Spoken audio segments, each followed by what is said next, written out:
All right, welcome back to another episode of Asset Coach and Tax Strategist. And if you're a subscriber, hey, thanks so much for coming back. If you're not a subscriber, go ahead and subscribe right now. Hit the little bell. We drop new episodes every Thursday. If you're interested, we have another YouTube channel with called Wealth Mavericks with my business partner Joe, and we talk about a bunch of other specific finance stuff. This channel is really talking about current events, trying to look at articles, look at information that's being shared to us, and really clickbait for me in the sense that I look at article titles and I say, oh, this would be kind of cool to put onto the channel, and I read it live, and my reaction is live as well. I don't pre-read any of this stuff. It's just again, it's clickbait, and my whole thought process and philosophy is just kind of do I need to translate to see what this means for you and I, what we need to do and take action, especially if you're a business owner. What's this mean to me? So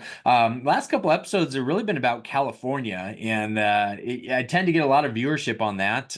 It's kind of still somewhat of a hit and miss, that and China and bricks.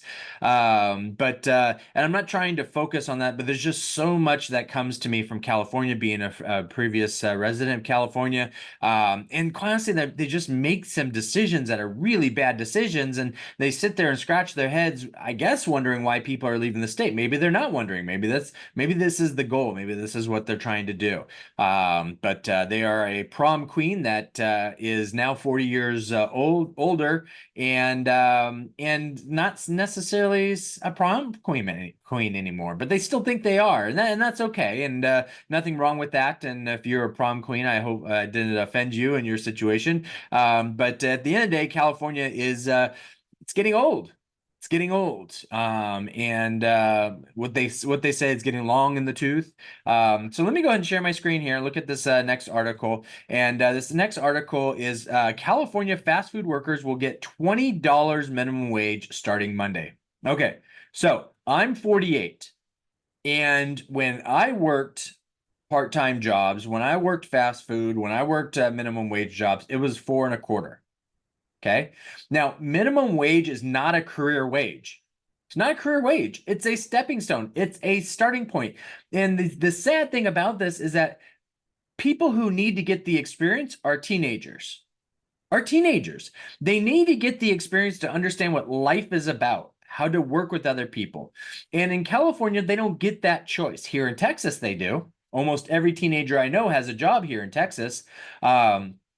In which I had jobs as a teenager in California when I was growing up. So a lot has changed. And the reality is this is an area, is that you're not going to pay somebody $20 an hour as a business owner who has zero experience. But at the end of the day, if you're working minimum wage job, it's not a career wage. And people understand when this occurs, when $20 a wage minimum wage occurs, it causes inflation. Your food gets more expensive, or your service or your good gets more expensive because it costs more to deliver it to you. So you have to spend more money. And what do? After a while, you keep spending more and more money. You go knock on the door of your boss and say, boss, I need more money because I can't afford to work here anymore. Welcome to inflation. Welcome to inflation.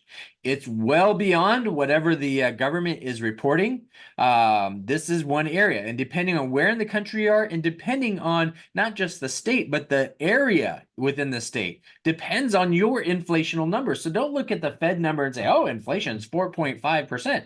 In your area, it could be 11%. And this is a good way to see that. Okay. Now, California fast food workers cooking Big Macs and whipping Frappuccinos will start making a minimum wage of $20 an hour on Monday. For many, this means a 25% raise. Who in the world has ever gotten a 25% raise unless you changed jobs? Okay. This is insane. And this is why when you go to McDonald's, they just built a new big McDonald's. First McDonald's in my life that I've saw being built brand new ever. Guess what? It's being built for to-goes. And when you go inside, there are 6 tall screen kiosks. You order your own food. We didn't see anybody other than when they brought it from the kitchen, called our number, and handed it to us. So that is a result of this stuff. Businesses now trying to cut costs. They have to. So instead of having 4 employees, they use equipment and machinery that actually eliminate those 4 employees. They're eliminated because you still have your kitchen work. Those guys are still there. So now you have 4 people that aren't working jobs. And let's say those 4 people was $10 an hour. That between the 4 people, that's $40 an hour that the government is earning taxes on. Now they are earning zero because of this. Technology has replaced them. They deserve a fair rate. Yes, they do. Go get a free education or a reduced cost education at the community college. Go do a trade school. Go work in as an apprentice. Go find another job. This is a stepping stone job. It is not a career job. Not. You should not be working 8 hours a day minimum wage at one location. Maybe you have 2 or 3 or 4 part-time jobs throughout the week, and combined it's a 40 or 60-hour week, and they're all minimum wage jobs. Great, good job for you. Each of those are stepping stones to build experience, then get you in a position to where you can take that next step and get another job that pays you more in a area that generates more money. But I, as a potential consumer of fast food, which I have stopped, I am not going to join this. I can't. I don't want to spend $12 for a Big Mac.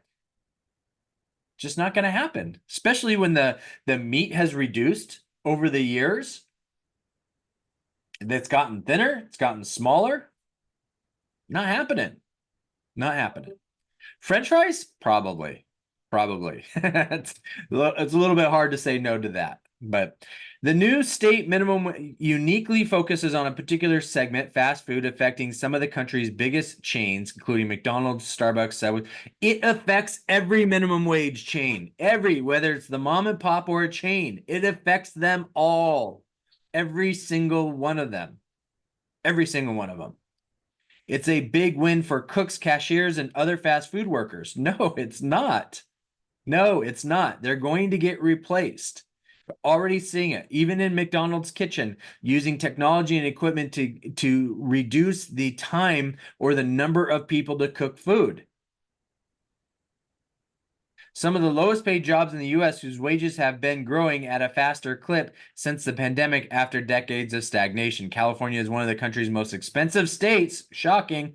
About 500,000 people are estimated to work in fast food here, mostly women, immigrants, and people of color. Many live in low poverty line. And $20 an hour is not going to help them. They're going to end up not having a job. They're going to end up not having a job. These folks need to be trained in other areas to be able to get better paying jobs, to build experience, to learn. And that does take time. So during that period of time, yes, you work a minimum wage, but it's not a career position. So anyways, we can keep going on. It's going to talked about some interviews. I went from $17.50 an hour to $20. And she's going to bring home another $120 a paycheck. So let's say that's twice a month. And I don't know if it is twice a month or not. I'm just guessing they get paid twice a month, or every other week. That's $240. Unfortunately, that's going to get eaten up by inflation. It's going to get eaten up by inflation. There's a matter of time before this position is no longer employed. And that's the unfortunate thing. It's just the way it is. And I had a paper route when I was a kid. Guess what? In California, if there are paper routes, they don't even exist anymore. Nobody buys newspapers anymore. But 10 years ago, 15 years ago, 20 years ago, it was all adults with cars. Got rid of all the kids. No experience. I had 4 routes. On Sunday, I had close to 500 homes I delivered papers to on a Sunday. Okay. I made, as a teenager, close to $500 to $600 a month delivering papers. I paid for all my stuff. If I wanted a TV, I paid for my own TV, not my parents. If I wanted a new pair of shoes, the high tops that were better than what my mom could afford, I paid for my high tops because that's what I wanted. Kids these days, what are you going to do? What are you going to do? How are you going to learn that experience? I learned that homeowners, some of them don't pay their fee when I had to collect. They're stealing from a kid who's delivering newspapers. I had to learn that. I had to learn that lesson because I had to pay for the papers. So whatever I collected, there's a certain amount that went to the newspaper. Whatever was left over that I was able to collect was mine, including tips. So if I delivered the papers in the right spot, I'd get a tip. That's how you work. That's how you learn experience. It was not a minimum wage job, by the way. It's a commission job. So, but that was the best lesson I've ever learned. So this is a big concern. And for those folks who are worried about people being able to afford their living and afford, I agree. And guess what? You don't have to live in California. You don't have to live in the most expensive state. You really don't. But the weather, Bob, yeah, the weather's fantastic. Well, you're paying for it. You can actually work a McDonald's job with your McDonald's experience in New Mexico. You can go to Kansas. You can go to Utah. You can go to Colorado. You can go wherever else you want to. And some of those states actually don't charge income tax on your income. So you have a little bit more. And the sales tax may be a little bit less. So when you buy your goods and services, your paycheck goes a little bit farther. Rent may be a little bit less than it is in California. Gas may be a little bit lower. I'm just saying, you don't have to be there. There's choices. That's the most amazing thing about where we're at today is that you can jump on a bike and go someplace else. A skateboard, a scooter, or you take a bus or a train or an airplane or a car. You're not stuck where you're at. It's just the way it is. So maybe you're viewing me a bit insensitive, but as a business owner, it's a big deal. Because now I have to go through the decision-making process. Do I raise my costs, my rates to my clients and possibly lose them and actually now have less revenue to pay for my people? Then I do have to get rid of people. I do have to lay off people. Or do I absorb that and not be able to give bonuses or raises or other employee benefits? Because those all are continue to increase. Employee benefits continue to increase. Our rates on our health insurance just went up 14%. And it has every year. We pay for health insurance for our employees. Do we just stop? Well, then that passes that cost to them. What if I can't pay them more? Then they leave. Then they leave. What's that do? So it's tough as a business owner. It's these are sleepless nights and decisions that need to be made. And so, oh, I feel bad for these people. Yeah, of course we should, but we all have decisions. We all have decisions that we have to make. And some of them are bad decisions from being a kid, and some of them are being bad decisions as an adult. But at the end of the day, there's help. There's tons of services to help people. There's tons of opportunities to learn new things. Shoot, you can go online at at a library, get access to a computer for free, and take online courses to improve your education.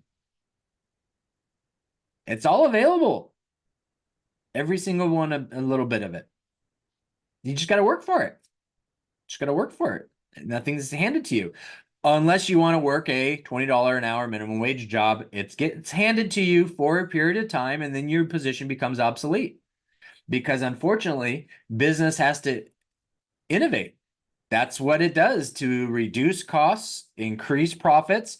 Oh, there you go. Now you're talking about corporate profits. Yeah, because that's what allows people to pay people a wage so they can put food on their table. Sure, there's some CEOs in these large corporations make tons of money. Absolutely. But at the end of the day, too, those corporations hire tens of thousands, some of them hundreds of thousands of people. And when the it hits the fan, whose responsibility is it? It's theirs. It's theirs. So yeah, risk reward. It's just the way it is. So, anyways, if you're a subscriber, thanks so much for subscribing. If you're not, hit the subscribe button. We drop every Thursday a new episode. Thanks so much. Take care. God bless.